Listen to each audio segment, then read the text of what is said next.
जय माता रानी दोस्तों, आपके अपने चैनल धर्म साधना में आपका बहुत बहुत स्वागत है। माँ भगवती दुर्गा की कृपा सदैव आप और आपके समस्त परिवार पर बनी रहे। दोस्तों, तुलसी विवाह सनातन धर्म में बहुत महत्वपूर्ण माना जाता है और तुलसी विवाह करते हैं कार्तिक मास की शुक्ल पक्ष की एकादशी तिथि पर, द्वादशी तिथि पर। और अगर आप किसी कारणवश एकादशी और द्वादशी में तुलसी विवाह नहीं कर पाते हैं तो एकादशी से पूर्णिमा तक किसी भी दिन तुलसी विवाह आप कर सकते हैं। ठीक है। आषाढ़ मास की शुक्ल पक्ष की एकादशी तिथि देवशयनी एकादशी पर भगवान श्री हरि विष्णु योग निद्रा की अवस्था में जाते हैं और फिर पूरे 4 महीने तक, जिसे हम कहते हैं चातुर्मास, इन चातुर्मास में भगवान श्री हरि विष्णु योग निद्रा की अवस्था में रहते हैं। तो इन चातुर्मास के 4 महीनों में किसी भी प्रकार का शुभ और मांगलिक कार्य सनातन धर्म में वर्जित माना गया है, जैसे कि विवाह, गृह प्रवेश, मुंडन या फिर जनेऊ इत्यादि। किसी भी प्रकार के शुभ और मांगलिक कार्य सनातन धर्म में चातुर्मास के दौरान नहीं करते हैं। और जब भगवान श्री हरि विष्णु कार्तिक मास की शुक्ल पक्ष की देव उठनी एकादशी, जिसे देव प्रबोधिनी भी कहते हैं, इस एकादशी पर योग निद्रा की अवस्था से बाहर आते हैं, जागृत अवस्था में आते हैं, तो भगवान श्री हरि विष्णु के शालिग्राम स्वरूप का विवाह करवाते हैं तुलसी महारानी के साथ। और इसी के साथ ही सभी प्रकार के शुभ और मांगलिक कार्य प्रारंभ हो जाते हैं। और इसीलिए कार्तिक मास की शुक्ल पक्ष की देव उठनी एकादशी विशेष रूप से बहुत महत्वपूर्ण मानी जाती है। तो आज की वीडियो में आप जानेंगे कि साल 2025 में तुलसी विवाह कब है और तुलसी विवाह करने का शुभ मुहूर्त कब है, किस प्रकार से तुलसी विवाह संपन्न करें, तुलसी विवाह की पूजा विधि क्या है, एकादशी तिथि कब प्रारंभ हो रही है, कब समाप्त हो रही है, और अगर आप एकादशी का व्रत करते हैं तो आपको व्रत कब धारण करना है, पारण करने का यानी कि व्रत खोलने का शुभ मुहूर्त क्या है। और कई भक्त हैं जो कि भीष्म पंचक का व्रत करते हैं, मतलब पूरे कार्तिक मास में अगर आपने व्रत नहीं किया है, स्नान नहीं किया है या फिर दान नहीं किया है, तो कार्तिक मास के जो अंतिम 5 दिन होते हैं ये बहुत महत्वपूर्ण होते हैं। अगर आप इन 5 दिनों में व्रत करते हैं, पूजा पाठ करते हैं, धर्म करते हैं, दान पुण्य करते हैं या फिर स्नान करते हैं, तो कार्तिक मास के पूरे स्नान का फल आपको प्राप्त होता है। तो ये दिन बहुत महत्वपूर्ण होते हैं। तो अगर आप भीष्म पंचक का व्रत करना चाहते हैं तो भीष्म पंचक का व्रत, पंचभीखु का व्रत कब से प्रारंभ करना है, तो ये संपूर्ण जानकारी आपको आज की वीडियो में शेयर करने वाली हूँ। बहुत महत्वपूर्ण है आज की वीडियो, पूरा जरूर देखिए। और अगर वीडियो अच्छी लगे तो इसे लाइक भी जरूर कीजिए, क्योंकि आपके लाइक्स, आपके कमेंट्स मेरे लिए बहुत महत्वपूर्ण होते हैं। यही एकमात्र जरिया है जिनसे मुझे पता चलता है कि आपको ये वीडियो अच्छी लगती है और आपके लिए ये वीडियो उपयोगी है। तो अगर वीडियो अच्छी लगे तो लाइक तो जरूर ही किया कीजिए। तो सबसे पहले जान लेते हैं कि एकादशी कब है, क्योंकि एकादशी और द्वादशी के दिन ही तुलसी विवाह करते हैं। तो देखिए, कार्तिक मास की शुक्ल पक्ष की एकादशी तिथि प्रारंभ होगी 1 नवंबर को सुबह 9:11 पर और एकादशी तिथि का समापन होगा 2 नवंबर को सुबह 7:31 पर। तो ऐसे में एकादशी व्रत को लेकर ही लोगों के मन में बहुत सारे संशय हैं। कई भक्त हैं जो कि 1 नवंबर को ये व्रत धारण करना चाहते हैं, मतलब अगर वो किसी भी समुदाय को मानते हैं, किसी विशेष समुदाय से जुड़े हुए हैं, तो उस समुदाय की परंपरा के अनुसार 1 नवंबर को व्रत कर रहे हैं।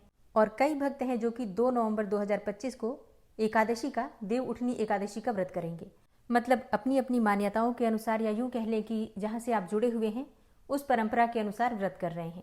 तो अगर आप किसी भी विशेष समुदाय से जुड़े हुए हैं तो आप उनके अनुसार निश्चित रूप से व्रत कर सकते हैं। जिस दिन भी वहां पर व्रत हो रहा है उसके अनुसार आप लोग कर सकते हैं। लेकिन अगर शास्त्रों की माने तो दशमी युक्त एकादशी को श्रेष्ठ नहीं माना गया है। मतलब कहा जाता है कि दशमी युक्त एकादशी करने से पुण्य जो हमारे होते हैं वो नष्ट हो जाते हैं, और जिस एकादशी में द्वादशी मिली हुई होती है उसे श्रेष्ठ माना जाता है। तो ऐसे में 2 नवंबर 2025 को द्वादशी युक्त एकादशी है। तो ऐसे में अगर आप व्रत करने के अनुसार से देखें, मतलब शुद्ध एकादशी देखें, तो आपको 2 नवंबर 2025 को शुद्ध एकादशी या द्वादशी युक्त एकादशी प्राप्त हो रही है, जो कि श्रेष्ठ है। तो व्रत अगर आप करते हैं तो 2 नवंबर को करें, ज़्यादा श्रेष्ठ होगा।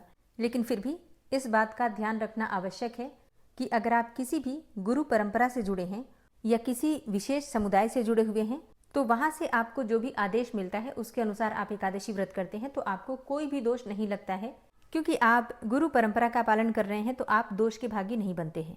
तो ये तो एकादशी की बात हो गई। अब अगर आप व्रत कर रहे हैं तो पारण कब करेंगे? देखिए, अगर आप 1 नवंबर को व्रत करते हैं तो आपके लिए पारण का शुभ मुहूर्त होगा 2 नवंबर 2025 को दोपहर में 1:11 से दोपहर में 3:23 तक। दोपहर में पारण क्यों करें? क्योंकि देखिए, हरिवासर की समाप्ति के बाद ही व्रत का पारण करते हैं और 2 नवंबर 2025 को हरिवासर की समाप्ति का समय है दोपहर में 12:55 पर। ठीक है, तो हरिवासर की समाप्ति के बाद जो शुभ मुहूर्त आपको प्राप्त हो रहा है वो यही है, दोपहर में 1:11 से दोपहर में 3:23 तक। इस समय में आप अपना व्रत का पारण कर सकते हैं। तब तक आप फलाहार इत्यादि कर सकते हैं। ठीक है, सुबह का दान वगैरह कर लीजिएगा, पूजा कर सकते हैं, सभी कार्य कर सकते हैं। लेकिन अन्न का जो पारण होता है वो आप करेंगे इस शुभ मुहूर्त में। ठीक है, और अगर आप 2 नवंबर को व्रत धारण कर रहे हैं तो आपके लिए पारण का शुभ मुहूर्त है 3 नवंबर 2025 को सुबह 6:34 से सुबह 8:40 तक। पारण करने का यही शुभ मुहूर्त है। इस शुभ मुहूर्त का ध्यान रखिएगा, क्योंकि देखिए द्वादशी तिथि आपके पारण करने से पहले ही समाप्त हो जा रही है। मतलब द्वादशी तिथि का प्रारंभ होगा 2 नवंबर को सुबह 7:31 पर और द्वादशी तिथि के समापन का समय है 3 नवंबर को सुबह 5:07 पर। तो सूर्योदय से पहले द्वादशी तिथि समाप्त हो रही है, इसलिए सूर्योदय होने के तुरंत बाद जितनी जल्दी हो सके आप अपने व्रत का पारण कर लीजिएगा। ठीक है, और अब जानते हैं कि तुलसी विवाह कब करना है। देखिए, तुलसी विवाह आप 1 नवंबर को भी कर सकते हैं, क्योंकि तुलसी विवाह के लिए शुभ मुहूर्त उस दिन भी आपको प्राप्त होगा, शनिवार भी है। और व्रत करने के अनुसार देखें तो वो द्वादशी युक्त एकादशी है, लेकिन वैसे पूजा पाठ के लिए शुभ दिन है, बहुत अच्छा दिन है। ठीक है, तो शाम को भगवान श्री विष्णु को जगाकर और तुलसी विवाह संपन्न कर सकते हैं। ठीक है, 1 नवंबर को भी और 2 नवंबर को भी आप तुलसी विवाह कर सकते हैं। लेकिन 2 नवंबर को अगर आप तुलसी विवाह करते हैं तो थोड़ा सा सबके मन में संशय होता है कि रविवार के दिन तुलसी विवाह कैसे करें, क्योंकि रविवार को तो हम तुलसी छूते भी नहीं हैं, पूजा भी नहीं करते हैं। लेकिन यहाँ आपको ध्यान देना है। देखिए, तुलसी विवाह और शालिग्राम का विवाह कोई साधारण विवाह नहीं है, तो इनका विवाह संपन्न करने के लिए दिन की आवश्यकता नहीं है। तिथि के अनुसार देखा जाता है किस दिन हम तुलसी विवाह कर सकते हैं। तो ऐसे में देखें तो 2 नवंबर को द्वादशी युक्त एकादशी है, सुबह थोड़ी देर एकादशी है, फिर पूरे दिन और रात्रि की द्वादशी है। और द्वादशी में तुलसी विवाह करना श्रेष्ठ भी माना जाता है, तो आप रविवार को भी तुलसी विवाह कर सकते हैं, तुलसी का स्पर्श कर सकते हैं, सभी पूजा के नियम आप कर सकते हैं और कोई भी दोष आपको नहीं लगेगा। अब बात करें तुलसी विवाह के शुभ मुहूर्त के बारे में, तो देखिए ज्यादातर तुलसी विवाह गोधूली मुहूर्त में करते हैं, शाम को सूर्यास्त के समय। तो ऐसे में तुलसी विवाह के लिए शाम का समय उपयुक्त होता है, जैसे कि शाम को 5:34 से शाम को 7 बजे तक आप तुलसी विवाह कर सकते हैं।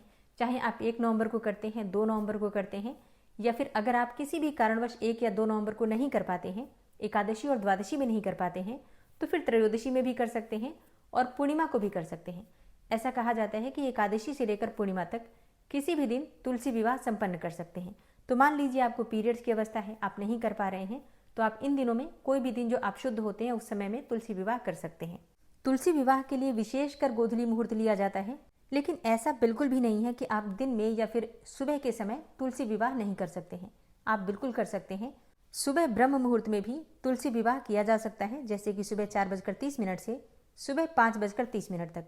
जब आप पूजा आराधना करते हैं तुलसी महारानी की, तो उस समय भी तुलसी विवाह आप कर सकते हैं। चाहे तो सुबह सूर्योदय के समय, जैसे कि प्रातः संध्या जिसे कहते हैं, जो लगभग सुबह 5:24 से सुबह 6:39 तक रहेगी, उस समय भी तुलसी विवाह आप कर सकते हैं। अमृत काल का समय भी श्रेष्ठ होता है और अभिजीत मुहूर्त में भी तुलसी विवाह किया जा सकता है। ठीक है, तो आप अपनी सुविधा के अनुसार देखिए, समय के अनुसार देखिए। जैसे कि बहुत से लोग हैं ऑफिस जाते हैं, शाम को समय नहीं है, क्या सुबह कर सकते हैं? हाँ जी, बिल्कुल कर सकते हैं। ठीक है, तुलसी विवाह कैसे करते हैं? बहुत आसान विधि है। जिस दिन आपको तुलसी विवाह करना है, सबसे पहले जिस स्थान पर तुलसी विवाह करना है उसे साफ कीजिए और वहां पर थोड़ा सा सजा लीजिए। रंगोली इत्यादि बना सकते हैं, गेरू से या फिर कोई भी रंग हो रंगोली से, तो आप उससे भी बना सकते हैं। तुलसी महारानी को किसी भी ऊंचे स्थल पर विराजित कीजिए। आप चाहें तो चौकी पर कर सकते हैं या फिर बहुत अच्छा सा मंडप तैयार कर सकते हैं अगर आपके पास समय हो तो।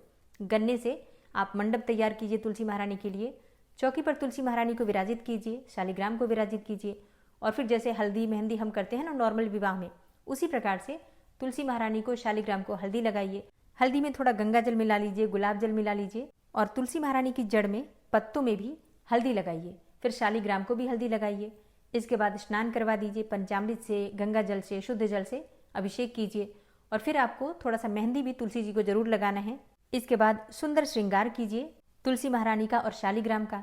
इसके बाद पीले पुष्पों की माला तुलसी महारानी से स्पर्श कराकर शालिग्राम को अर्पित कीजिए और शालिग्राम से लाल पुष्पों की माला स्पर्श कराकर तुलसी महारानी को चढ़ा दीजिए। फिर इसके बाद धूप दीप अक्षत पुष्प अर्पित करके विधि विधान से पूजा कर लीजिए। ठीक है, भोग लगा दीजिए फल और मिठाइयों का जो भी आपके पास उपलब्ध हो। सुंदर गीत गाना होता है, आप चाहें तो मोबाइल पर चला सकते हैं या स्वयं से भी कोई गीत कोई मंत्र इत्यादि गुनगुनाते हुए पूजा कर सकते हैं। परिवार के सभी सदस्य एकत्रित होकर पूजा करते हैं तो ज्यादा श्रेष्ठ होता है। बाकी बहुत से लोग अकेले ही रहते हैं तो अकेले भी कर सकते हैं। इसके बाद जब पूजा पूर्ण हो जाती है आपकी, तब आप चाहें तो फेरे करवा सकते हैं। फेरे करवाने के लिए आप शालिग्राम को उनकी चौकी के साथ या फिर आसन के साथ उठा लीजिए और तुलसी महारानी के चारों तरफ 7 बार परिक्रमा कर सकते हैं। और अगर आप पति पत्नी दोनों मिलकर पूजा कर रहे हैं तब तो दोनों ही उठा सकते हैं तुलसी महारानी को और शालिग्राम को। मतलब आपके पति शालिग्राम को ले लें और आप तुलसी महारानी को ले लीजिए, और पति पत्नी दोनों मिलकर परिक्रमा करवा सकते हैं, मतलब फेरे करवा सकते हैं। 7 परिक्रमा 7 फेरे करवा लीजिए। तो ऐसा अगर आप कर पाते हैं तब तो अत्यंत ही श्रेष्ठ है। और अगर आप फेरे नहीं भी करवाते हैं तो भी कोई बात नहीं, बस विधि विधान से पूजा कर लीजिए। जैसे मैंने आपको बताया पूजा की विधि तक, वहां तक पूजा करवा लीजिए। स्वयं परिक्रमा कर लीजिए तुलसी महारानी का और शालिग्राम का कम से कम 11 बार। इसके बाद तुलसी महारानी और शालिग्राम की आरती कर लीजिए, ठीक है। इसके बाद वहीं बैठकर मंत्रों का जप आप कर सकते हैं, जैसे कि विष्णु सहस्त्रनाम का पाठ कर सकते हैं, तुलसी चालीसा, ठीक है। अपनी इच्छा के अनुसार कोई भी मंत्र, कोई भी स्तोत्र पाठ आप कर सकते हैं, ठीक है। इसके बाद शालिग्राम की और तुलसी महारानी की आरती कीजिए, क्षमा प्रार्थना कीजिए, और जो भी आपने भोग माता रानी को अर्पित किया है प्रसाद स्वरूप में परिवार के सदस्य ग्रहण कर सकते हैं। तो ये तो बहुत संक्षिप्त में मैंने आपको बताया, विस्तृत विधि में आपसे शेयर करूंगी, आप लोग आने वाली वीडियो जरूर देखिए। और अब जानते हैं कि भीष्म पंचक का व्रत अगर आप कर रहे हैं तो भीष्म पंचक का व्रत आपको कब से करना है। देखिए, भीष्म पंचक का व्रत करेंगे 1 नवंबर 2025 से, मतलब 1 नवंबर 2025 से प्रारंभ करेंगे। एकादशी ही मानी जाएगी उस दिन, क्योंकि पूरे दिन और रात्रि की एकादशी है। तो भीष्म पंचक का व्रत 1 नवंबर से प्रारंभ कीजिए और इसका समापन होगा 5 नवंबर 2025 को, क्योंकि इसी दिन पूर्णिमा हमें प्राप्त हो रही है। भीष्म पंचक व्रत की संपूर्ण विधि, संपूर्ण नियम, किस प्रकार से व्रत करना है, कौन से नियम का पालन करना है, स्नान कब करेंगे, दान किन चीजों का करेंगे, और व्रत करते हैं तो व्रत में आपको क्या खाना है, कब खाना है, कैसे खाना है, ये सारी जानकारी आपको आने वाली वीडियो में मिल जाएगी। इसलिए आने वाली वीडियो जरूर देखिए। और अगर आपका कोई भी प्रश्न हो पंचभीखु व्रत या फिर तुलसी विवाह या फिर देव उठनी एकादशी व्रत से संबंधित, तो आप लोग प्रश्न कीजिए कमेंट बॉक्स में, जल्दी ही आपके प्रश्नों के उत्तर आपको मिल जाएंगे। और हाँ, अगर आप आंवला नौमी के विषय में जानना चाहते हैं तो चैनल पर वीडियो अपलोड हो चुकी है, जरूर देख लीजिए। ये वीडियो आपको कैसी लगी कमेंट बॉक्स में जरूर बताइए। वीडियो अच्छी लगी हो तो लाइक कीजिएगा, संभव हो तो शेयर भी कीजिएगा, और चैनल पर पहली बार आए हैं तो सब्सक्राइब करके बेल आइकन को जरूर प्रेस कर लीजिए अगर आपको आज की वीडियो अच्छी लगी है तो। मिलती हूँ मैं आपसे अगली वीडियो में, तब तक के लिए जय श्री राधे।